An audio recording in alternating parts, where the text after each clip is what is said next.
আসসালামু আলাইকুম সুপ্রিয় দর্শক মণ্ডলী, জাবরি কাজীপাড়া উচ্চ বিদ্যালয় মাঠে আজকে দ্বিতীয় দিনের খেলা। আজকের আমাদের প্রধান অতিথি হিসাবে এখন রয়েছে জনাব মোহাম্মদ রবিউল ইসলাম,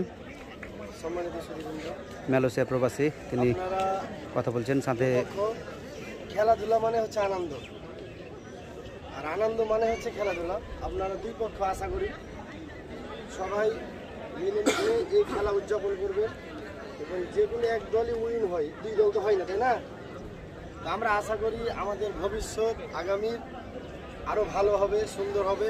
আর আপনাদের খেলাটা এবং কথাবার্তা আচরণ সকলেই যাতে আমরা সুন্দরভাবে সব কিছুই পরিদর্শন করব, এটাই আমাদের আকাঙ্ক্ষা আপনাদের দুই টিমের প্রতি।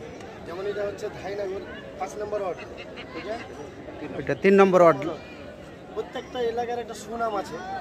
আপনারা যদি ঝঞ্ঝট করেন, গণ্ডগোল করেন, কিন্তু আপনাদের সুনামটা থাকবে না। আশা করি যে আপনাদের যাদের সকলের সুনাম থাকে, আমাদের থাকে। যেমন আজকের টাইম অতি স্বল্প, আপনারা ভালোভাবে খেলাধুলাটা উদযাপন করবেন এবং দর্শককে আনন্দময় খেলা দেখাবেন। আল্লাহ হাফেজ, আসসালামু আলাইকুম।